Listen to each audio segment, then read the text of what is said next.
Survivor's ready. Go! Travis spoken.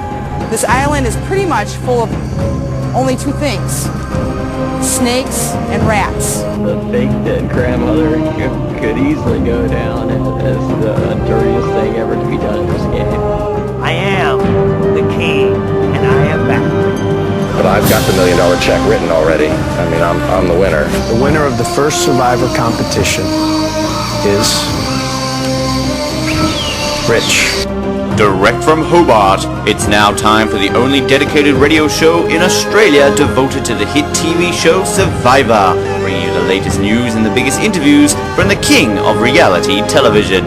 It's Survivor Oz, and here's your host, Ben Waterworth. Yes, hello everybody, welcome once again to Survivor Oz, Australia's #1 TV film podcast, and once again we were at #1 last week as we went to #1 with our Julie McGee exit interview. So a big thank you to everybody who made us go to #1. We appreciate your support, and it was a big honour to go back to #1. And we are here this week for another exit interview. Josh Canfield, I'm about to bring him in. We're about to speak to him. Can we go to #1 again? Ooh, the nerves, the tensions. Let's see about that. But before I bring in Josh, just always a brief housekeeping matter that I always like to plug at the start of these exit interviews. If you were listening to us via Stitcher, via iTunes, via a service that did not require you to visit survivoroz.com, please do go to our website, click on the link that you will see with the Josh Canfield exit interview, because it will also bring to you our episode 9 preview of Survivor San Juan Del Sur, and beautifully written by Oslet Noah Groves. Now, these do not contain spoilers of this week's episode of any kind. It is simply looking ahead to what you can potentially expect by analysing all the preview videos and everything else in between. We also provide links to you on this article for all the videos from last week, so you get to see Josh arriving at Ponderosa, you get to see Josh's final words, you get to see hidden scenes, you get to see the video preview for tomorrow night's episode. So that's where you can find it. Of course, tomorrow night you will see Survivor on 9:30 on Go, and of course 8 p.m. on CBS if you're interested in the US. But go ahead, check it out. We want you to do it because Noah puts a lot of effort into it and deserves for you to read it. Right now, you deserve to hear the recently booted contestant from Survivor San Juan Del Sur. I do, of course, speak of the one, the only Josh Canfield, also the very first jury member of this season. Please welcome to Survivor Oz, Josh. Josh, welcome to the show. Thank you. Thank you so much, Ben. It's a pleasure, mate. I could imagine for yourself that as such a super fan of Survivor, this last week since the episode has aired has been interesting, no doubt fun, doing all these interviews, being able to kind of interact with the fans now and see all the opinions of you. I mean, how has this last week been as a super fan on the other side of this been? Yeah, good question. It's been really amazing, actually. I love having these interviews and being able to talk about the show, because we've, not really been able to talk about anything on the show except for these specific interviews. So I had a lot of fun just communicating with, podcasts and fans and people like that, and answering Twitter questions and things like that. It's been awesome. Of course, I'm sad because being kicked out sucked.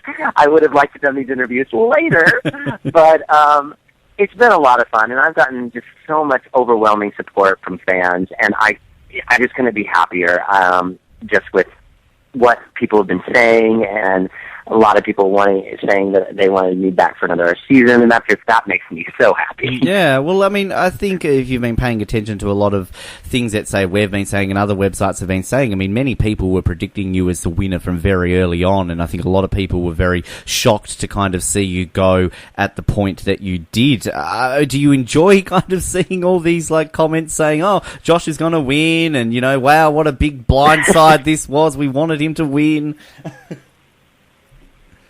Yeah, I wanted me to win too. So, I hear you on that. Of course it sucks. I tried to play as best as I could, and I gave everything I could, and I did not go out without a fight. And I'm happy that people who watch the show and care about the show respect how I played. That means just so much to me, that people saw that and were like, we like how you played.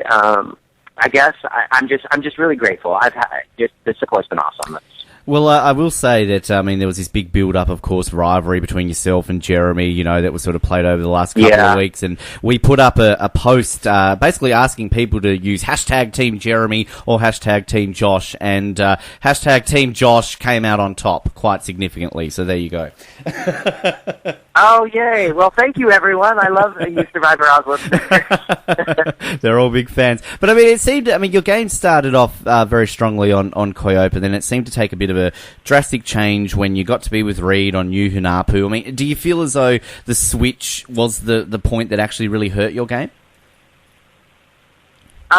No, I don't feel like the switch hurt me. I was actually still in a really good position once the tribes swapped, because I had 4 Alliance members on my side, including me, and then there was Jeremy, Natalie, and Julie. So if we would have ever lost, we would have gotten rid of Jeremy, and then followed by Natalie. And so I was still in a good position, but the problem ended up was winning. Winning was the error, because on the other side, Kelly went home, which Kelly and Reed had a really great relationship, and then Dale went home, and Dale was my ally. So I lost 2 potential allies on that side, and we didn't get rid of any of the opposite alliance on our tribe.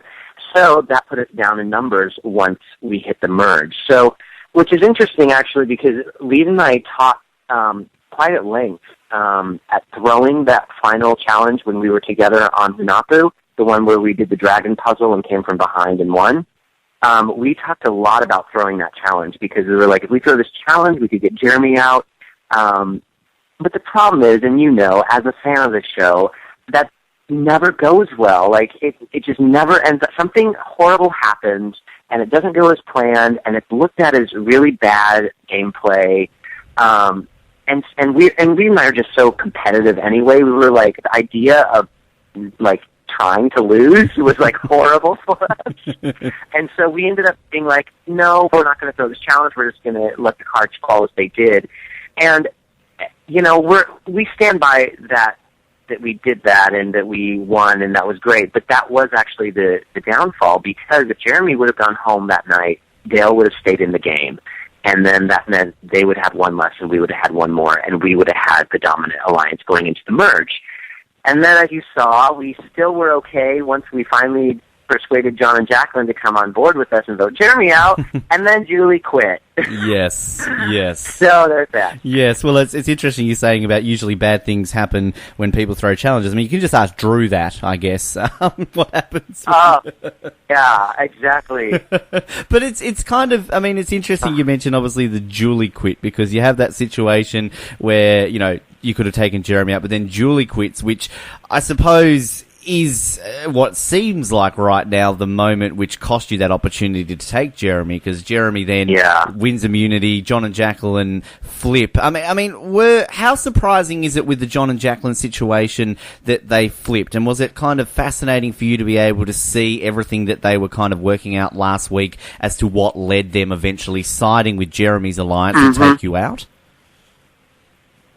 Yeah, I guess I wasn't aware that Jacqueline was feeling so, crazy about Wes and Alec and Keith not treating her well, because we don't see everything, obviously, because, sometimes we're at the well, sometimes we're doing interviews and things like that, so we don't see everything, and Jacqueline never expressed that to me, and I actually was always with Jacqueline, and, we talked strategy together, we hung out together, so it was a little bit of a shock when she, at Tribal Council, was like, all the guys are just really rude to me and they never talk to me. And what they didn't show last week is right after that, I called Jacqueline out on that. And I went, Jacqueline, what are you talking about? I was like, are you saying that I haven't been talking with you about strategy and being nice to you? And she goes, oh, well, everyone except Josh.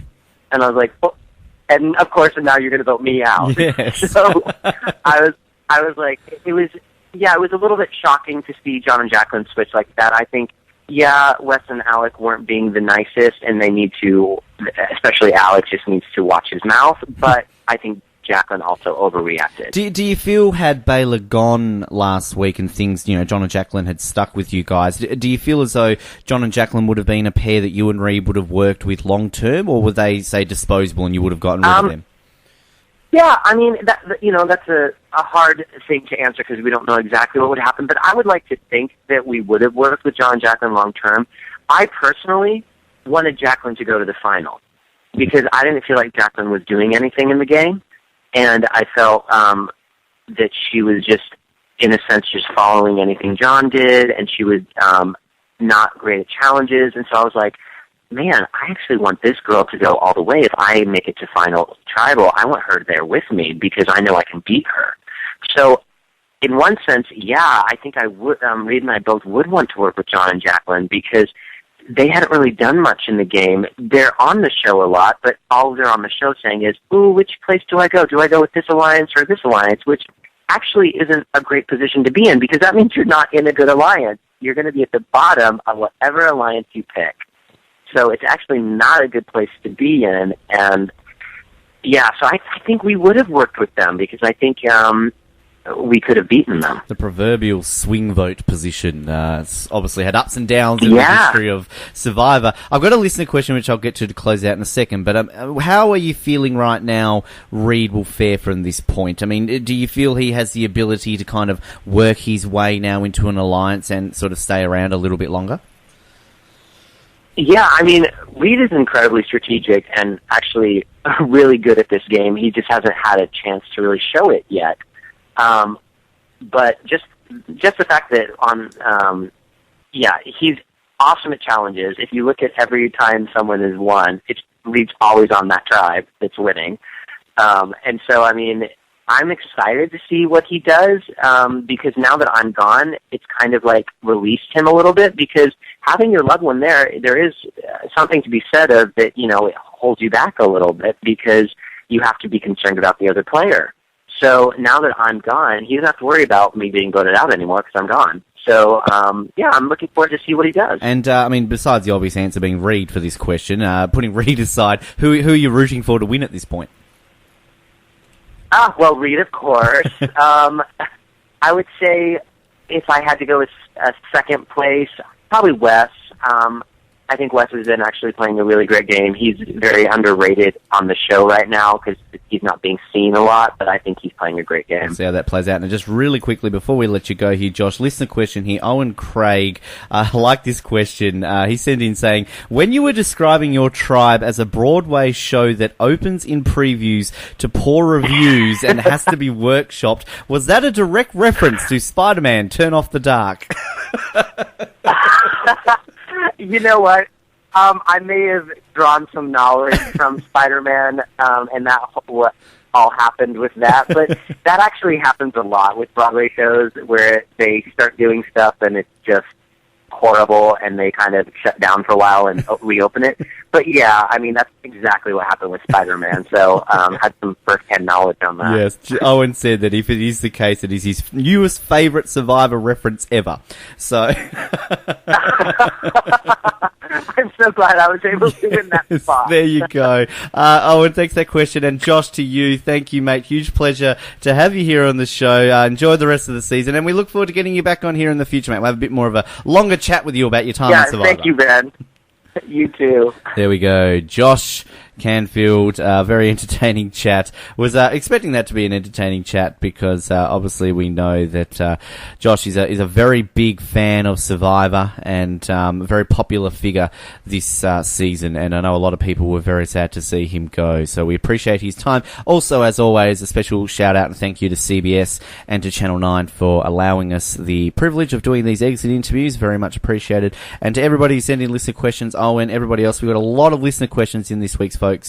We love it when we send them in. Obviously, we only have a set time, so we can only generally ask one in there. And I just want to actually send out a special shout out to a couple of people. To Quinton, sent me a question in very, very early on about the interview, and also gave a very pleasant compliment to myself. So I just want to give you a separate call out there, Quinton. Sorry I didn't get to your question to Josh, but look, I might say that when we get him on in the future, of course, if you want to send it in again when we get him on. And also, I will send a shout out to Michael Fleming, also sent in a little bit earlier as well. So thanks, guys. We appreciate that, and that you're very keen to get those questions in, and apologies that we didn't get a chance to ask those questions for you. Just as always, at the end of every single exit interview, just a quick housekeeping speech, I suppose you could say. Just doing some shameless plugging for ourselves. Our Juan Del Sur coverage continues this week. We will have our Oztopsy live, 10:30 p.m. Australian Eastern Daylight Savings Time, directly after it airs on Go. Come in, watch it live. You can call in, you can tune in and just join in the conversation. We love it when you watch live and chat Survivor with us. Our Survivor recap this week, our two former contestants that are joining us. Very excited to be going pretty old school, even though one of these players played recently as well as being very old school. I do talk of Joel Klug and Jervis Peterson, of course, originally Pagong members on the very first season of Borneo, but of course Jervis recently played on Blood vs. Water, finished third place in there. So very insightful chat. I'm looking forward to that one. Two very good friends and two very fun people to chat to in the Survivor world. So if you've got any questions for Joel or Jervis, get those in for us and we will put them to them ahead of the recap. We're recording that a day later than usual, so we've got a bit more time there for you to get those questions in. Power Rankings will be back next week. Sandra has unfortunately dropped out of Power Rankings. Now, I've had a few people ask me about what is happening, why Sandra dropped out. If you follow Sandra on Facebook at all, you will know that she is not liking this season at all, and she's basically pulled the plug. She said she's not interested in this season. She's lost all interest, so she unfortunately has pulled the plug on rankings as well. So apologies for Sandra fans who are looking forward to seeing her thoughts on the rest of this season. Unfortunately, it's out of our control, but yes, that is the story there. But Troy Zan continuing with Noah and myself. We'll just continue towards the rest of the season as we get into the closing weeks there, and we look forward to bringing those to you as well. Being that it is a Wednesday today, our top 10 is out. I wrote a top 10 this week. It's been a while since I've written one. We saw CBS last week put their own top 10 list out on a Wednesday. They put out top 10 dumbest moves in the history of Survivor, and a lot of people weren't happy with the 10 that they put up. So I decided to write down my 10, the 10 that I think are the dumbest move in the history of Survivor. So we put them up today. Check that out. And I teased last week that we had a feature coming on Monday that was going to be guest written. You didn't see that this week. We've held it back a week. It's going to be next week instead. So a guest written, a special post, because we very, very, very rarely do guest posts. It's just not something we generally do. But we had this idea thrown to me by one of our listeners, and it was a very good idea. So we're putting that up on Monday as well for that. Shameless plug for our sister shows. Big Brother Oz happening today with Ben Norris, winner of season 9. Thanks, Ben, 2012 version. Kristen and I will chat about that as we head into the final week of Big Brother Australia. And Amazing Race Oz. It's a week off for the Amazing Race, but Noah sat down with Colin and a bunch of the other Ozlets to chat about this season in general and the Amazing Race as a show. So tune in for that special. That will be up very, very shortly. That's it from me. That's it from the Josh Canfield exit interview. Thank you very much for your company today. Special thanks once again to everybody who listens to these and helped made us number one last week. Very big honour for that to happen. We love you all. Thank you very much. SurvivorOz.com. Subscribe to us on iTunes, on Stitcher, and all other services that accept our podcast. Follow us on Twitter. Like us on Facebook. Subscribe to us on YouTube and everything that's in between. We're in the process potentially putting these interviews up on YouTube as well. So that's just another thing we're hoping to sort of expand our repertoire of being able to listen to our show. My name is Ben. This has been Survivor Oz, the Tribe has spoken. We will speak to you next week on The Trains.